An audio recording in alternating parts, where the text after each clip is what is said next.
welcome to Grace Through Faith. This is our first and foremost GTF Youth Talks, and my name is Lovely, and I'm the youth director for this ministry. Here we have our four amazing youth leaders, and they're going to introduce themselves. Let's start with... Hi, I'm Kelly. Kyle. David. I'm Mika. The purpose of this series or segment is to talk about important issues that are currently relevant around the world right now. And we want to have our Christian perspective. So it's important to put a Christian point of view and to say our opinion and a God-based solution. Why do you think the Philippines is in poverty? The people who, Philippines has a lot of good resources, actually. I think it's just the people who run the country that don't give all of their resources to their people. I agree. How about you, Kyle? And also, the people in the Philippines doesn't really, take care of, many... you know how, here in Canada, we have, garbage, stuff that... Yeah, and then in the recycling Philippines... And in the Philippines, they don't have, recycling and anything. I just realized that now that, me living there for 11 years. Yeah. I never realized that they did that. And also, they would also burn, stuff. Garbage. Yeah, so that makes it worse, too. Okay. Fair. How about you? I want to agree with Kelly because it's really the people who lead the nation. Yeah.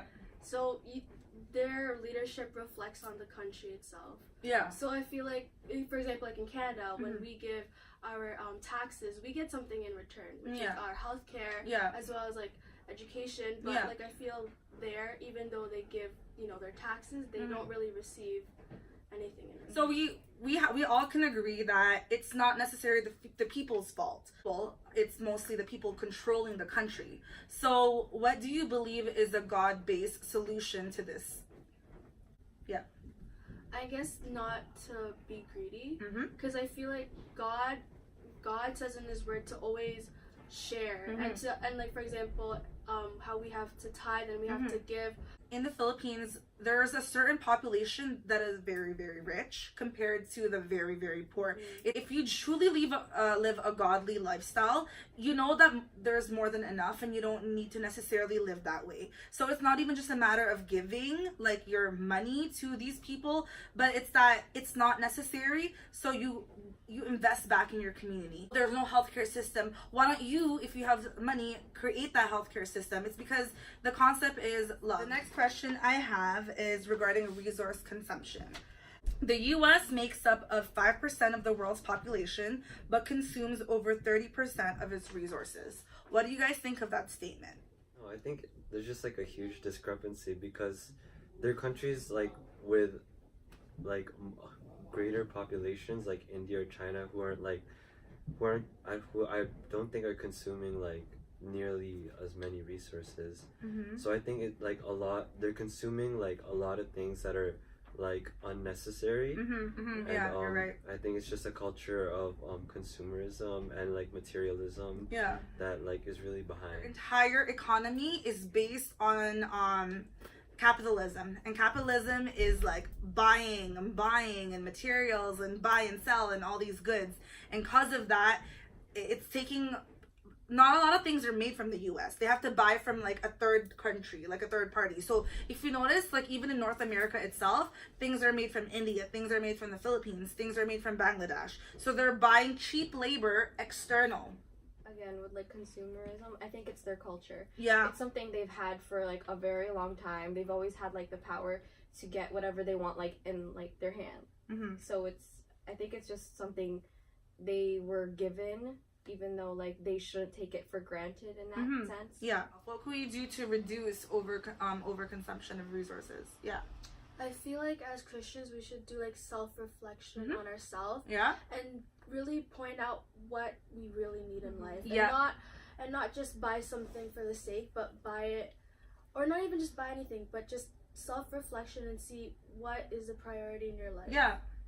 I'm guilty of this, 30 pairs of shoes. Yeah. We don't, but we just want it because we want the option. We want the fact that we have this style and this color and but is it necessary? Do we really need to survive? Not really.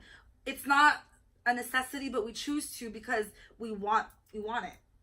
Right? And we have the luxury for it. Unlike going back on it, poverty in the Philippines, there's people that repeat the same clothes over and over again because they can't afford anything else. as a Christian, what can we do to limit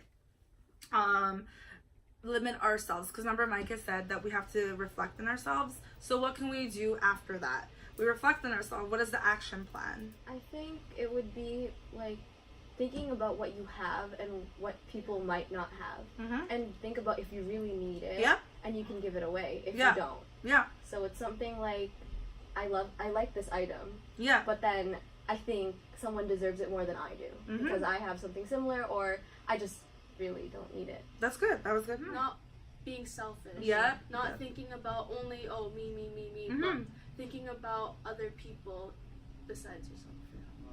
On top of what Mika said about self-reflection, like the Bible says so many times that, like, even though you're so rich, like everything, like God doesn't want the outside you. Like, he wants the inside you. Like, because like he doesn't want to build a physical thing inside you, because like he wants to bless you like spiritually. Because he wants to use you to touch other people's hearts, right? To make this world a better place. Exactly. Amen.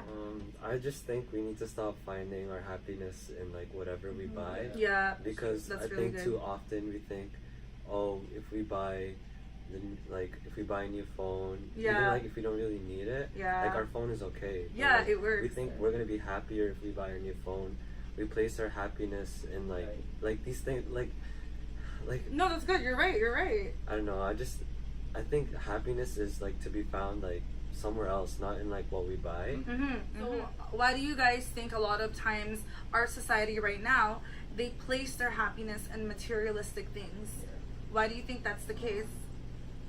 Yeah. I think it's for them to fill the void that is supposed to be God. Yeah. I think it's that. They have a void. It's necessary to live and use these things? No.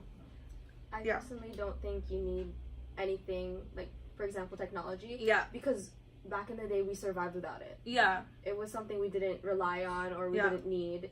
It was usually, like, our basic necessities, which would be a house, water, and food. Yeah. Amen. I don't think there's something wrong with technology. Yeah. I think technology is great and the advances that it had in our society, but it's the way that people take it. They're replacing genuine, authentic human interaction with technology.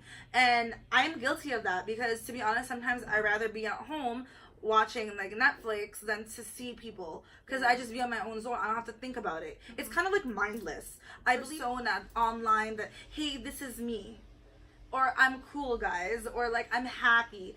It's a facade, like a mirage. No one is really who they are online. As you were saying, like people would be like taking selfies, like flexing on their money, like they're just like showing off what they have, right? But then when they put down their phones, they're like lying down on their beds. Like, they're just having so many problems in their lives that they can't even handle it, because they just want to show off everything that they have. But then, like, you know, in reality, they don't really have the love, like, you know, that you really need. Instead of the love they need, honestly, has to be like God's love. And I know we talked about it in like youth group, where in order for self-love to happen, and like the whole process of love itself, the base is God's love. Because once you have God's love, you understand God's love, then you have self-love, because you know your worth in God. Then after that, you have love for others, and it's like a ripple effect. And I think a lot of times, because people don't have love for God, and they don't understand, or they don't know, they can't comprehend, they're basing their love off things that are temporary, whether it's a phone, whether it's substance, like something to just make them feel good. They base it off of that, and I think it's detrimental. I really think that sometimes people don't handle their problems because it's too much for them, and they don't have an outlet. And we believe that if you are going through that, your outlet should be God. By grace, through faith, we are saved!